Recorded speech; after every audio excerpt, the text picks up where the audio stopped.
Enquanto todo mundo estava preocupado com o preço do Bitcoin que tinha caído, o que as baleias estavam fazendo? Acumulando silenciosamente ou não. Aqui nós temos o Michael Saylor, CEO da MicroStrategy, dono aí da MicroStrategy, que comprou mais 3.627 Bitcoins. São 7 bilhões de reais de Bitcoin em apenas uma semana. Ele fez isso um pouquinho antes aí da valorização do Bitcoin.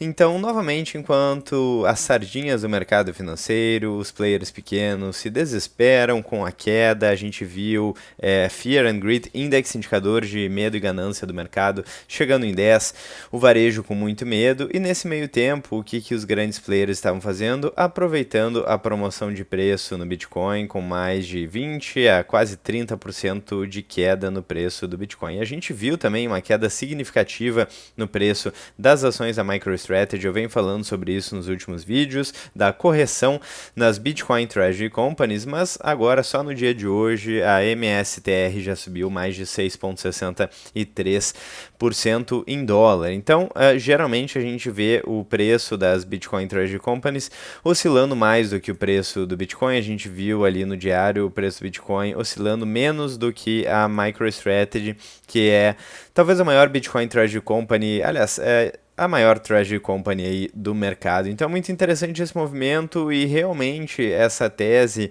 de apostar contra as moedas fiduciárias parece estar ficando cada vez mais acessível e mais clara para todos os players do mercado financeiro. O dólar, aí, desde a criação do Federal Reserve em 1913, já perdeu mais de 97% do seu poder de compra. O real nem se fala, o real nem existia naquela época. Então a gente vê, ao mesmo tempo, moedas fiduciárias colapsando, cada vez mais a dívida explodindo no mundo inteiro.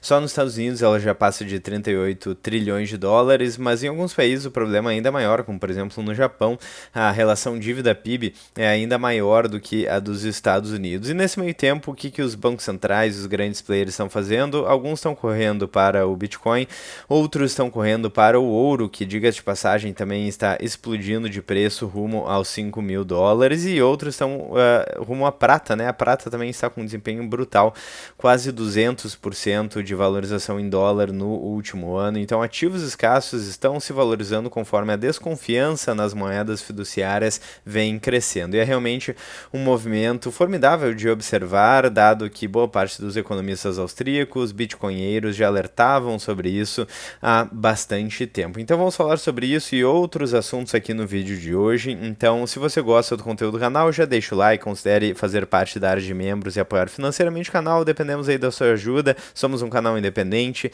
então considere fazer parte da área de membros. De quebra você ainda tem acesso a conteúdo exclusivo. Bom, então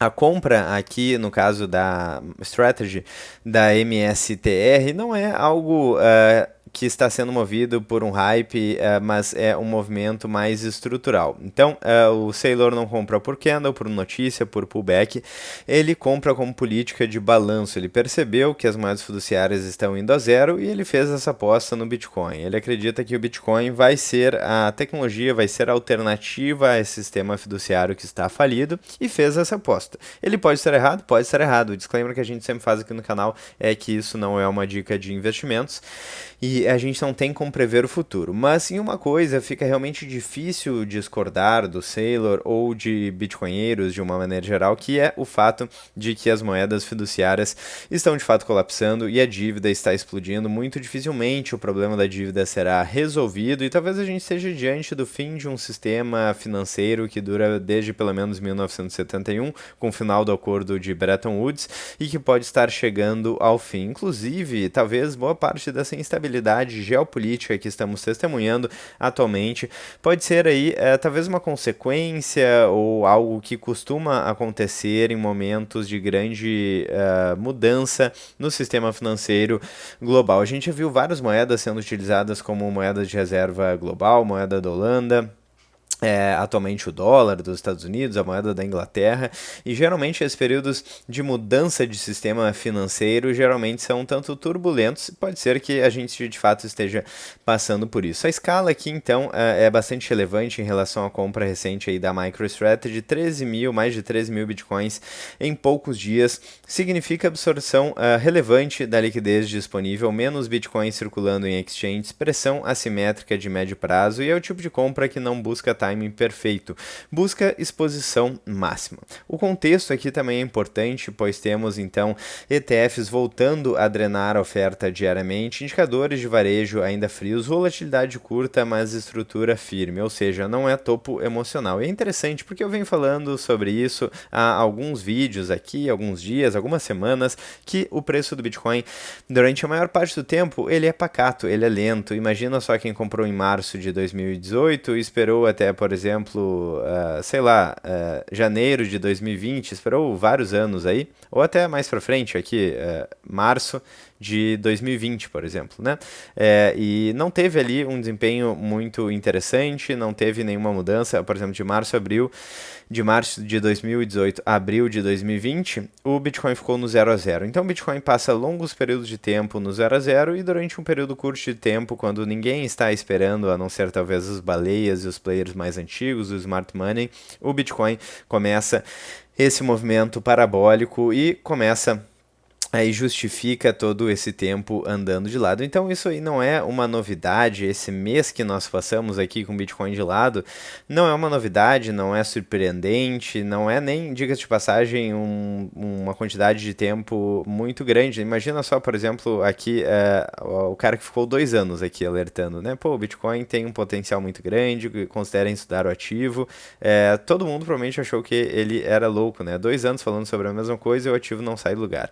E depois de algum tempo a gente viu aí o Bitcoin fazendo quase 1000% de valorização em dólar, que é uma valorização aí que muda o patamar de vida de alguém que tem uma quantidade mais significativa de dinheiro no ativo. Então realmente os momentos de valorização exponencial são poucos e são breves. Isso acontece em vários ativos, por exemplo no ouro. O ouro durante muito tempo andou de lado aqui e agora está se valorizando. A prata também andou de lado durante muito tempo e agora está se valorizando. É interessante também que a exposição de bancos centrais, de grandes players aos metais já vem acontecendo há muito tempo. Eu me lembro que desde que eu comecei a falar sobre isso faz vários anos, bancos centrais já estavam aumentando a exposição em metais justamente pela essa desconfiança nas moedas fiduciárias e no fato de que existe agora um mundo talvez mais multipolar, onde não temos apenas o dólar e o risco de perder aí poder de compra ou simplesmente sofrer sanções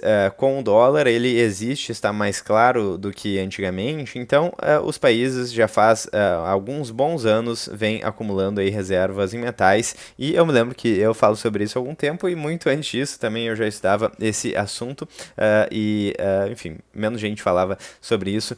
Agora, o que o tema veio à tona, certo? A gente vê essa valorização brutal, mas os grandes players, eles não estavam se posicionando agora, eles estão se posicionando há muito tempo. Observem que aqui em 2015 o preço do ouro estava em $1.000 e agora fez mais de 4 vezes em um ativo que já é um ativo grande, mais de próximo aí de 30 trilhões de dólares de valor de mercado. Diga de passagem, é interessante darmos uma olhada aqui no preço aí dos principais ativos e valor de mercado atual. Então, o ouro aqui, ele já está com mais de 30 trilhões de dólares de valor de mercado, de market cap, 31 trilhões de dólares para ser mais exato.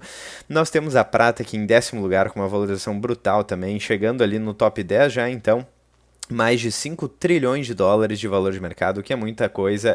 Não tem nenhuma ação mais valiosa do que a prata. A Nvidia aí já foi superada pela prata. E depois temos o Bitcoin. Então o Bitcoin caiu algumas posições e está agora próximo dos 2 trilhões de dólares. Então caiu algumas posições desde o topo, mas está se valorizando aí no anual 2026. Talvez seja um ano excelente aí para o Bitcoin. E faz poucos dias que eu falei exatamente sobre esse case aqui da Morgan Stanley pedindo aval para ETFs de Bitcoin, e grandes players, eles não fazem movimentos que não são pensados. Então quando a gente tem os maiores bancos do mundo indo rumo ao Bitcoin, a gente tem a BlackRock aí que recentemente lançou o IBIT, que foi o ETF que atingiu um valor de, se eu não me engano, 70 bilhões de dólares mais rapidamente na história. Então temos grandes players se movendo nesse sentido, e essa última queda do Bitcoin talvez tenha sido muito causada por Bitcoin Treasury Companies despencando. Eu falei sobre isso faz alguns dias, um pouco antes dessa valorização do dia de hoje aí do Bitcoin, e eu falei também sobre o case da MSCI, que tinha dito que talvez tiraria Bitcoin Treasury Companies de alguns índices, e isso talvez tenha explicado um pouco da queda das Bitcoin Treasury Companies e talvez em consequência também da queda do Bitcoin. E agora que eles, de fato, né, Morgan Stanley, que fazia parte do MSCI há algum tempo, não sei se existe alguma influência nesse sentido, ou se foi tudo uma coincidência, mas agora que, de fato, eles estão pensando em lançar esses ETFs aí de Bitcoin para competir com a BlackRock, então aí foi feita essa declaração que, de fato, né, as Bitcoin Treasury Companies iriam continuar nesses índices, e o capital começou a fluir novamente para Bitcoin Treasury Companies e para o Bitcoin. E a gente sabe aqui que o diretor da BlackRock, recentemente, na notícia aqui do Estadão, revelou a principal fonte de receita da maior gestora do mundo, que é exatamente o ETF de Bitcoin. Então, enfim, não existem tantas coincidências assim no mercado financeiro. Grandes players estão entrando, então é interessante ver esse movimento acontecendo em tempo real. E qual a mensagem implícita aqui, então? Quando Michael Saylor acelera compras, ele está confortável com risco assimétrico, está jogando o jogo de décadas e está apostando na escassez como variável dominante via MicroStrategy. Então, isso acaba sendo uma referência institucional. Temos Bitcoin Treasury Companies agora no mundo inteiro, só no Brasil temos duas, Melius, e também temos a Orange BTC, a OBTC. E o resumo, então, é que não é sobre quanto ele comprou, é sobre quem compra, como compra e por que compra. E é muito interessante todo esse movimento acontecendo, que já vem sendo mencionado por bitcoinheiros aí há algum tempo, de colapso das moedas fiduciárias. E só para mostrar aqui para vocês também, Melius, que é uma Bitcoin Treasury Company brasileira aí, que adotou a estratégia recentemente, teve uma valorização brutal, chegou a R$10 e agora voltou para 4, mas ainda nos últimos 12 meses ainda está com uma excelente valorização, e agora, né, no diário, nos últimos 5 dias aí, começou a reverter a tendência que era de queda aí nos últimos meses. Então, talvez as Bitcoin Treasury Companies estejam muito mais descontadas do que há pouco tempo atrás. E para quem se interessa pelo ativo, de repente é hora de estudar sobre o tema. E aqui a gente tem a Orange BTC, que foi listada há pouco tempo, em outubro de 2025, e por azar ou não, no auge de preço do Bitcoin. Desde então o preço do Bitcoin só caiu, e a Orange BTC também teve uma correção de mais de 50% e está bastante descontada. Eu vi um vídeo do Bruno Perini recentemente falando justamente sobre Bitcoin Treasury Companies e sobre o preço da empresa versus a quantidade de bitcoins. E hoje em dia é possível até barganhar Bitcoin Treasury Companies, onde você leva um Bitcoin com desconto, no sentido de que pelo preço das ações que você compra, você está comprando mais Bitcoin do que se você comprasse diretamente Bitcoin, né? O MNAV ali está bastante favorável. Então, muito interessante aí, é um excelente momento para acompanhar o preço desses ativos. O preço do Bitcoin segue em $95 mil no momento que eu estou gravando esse vídeo, com uma alta de 9% no ano, então o ano está bem positivo até o momento. Eu quero saber a opinião de vocês nos comentários. Muito obrigado para quem acompanhou o vídeo até aqui, e se acompanharam novamente, deixem um like, cliquem no sininho, inscrevam no canal, fiquem à vontade na seção dos comentários, e também, se quiserem ajudar ainda mais o canal, considerem fazer parte da área de membros. Eu vou ficando por aqui, um grande abraço, vejo vocês ainda hoje ou amanhã no próximo vídeo do canal.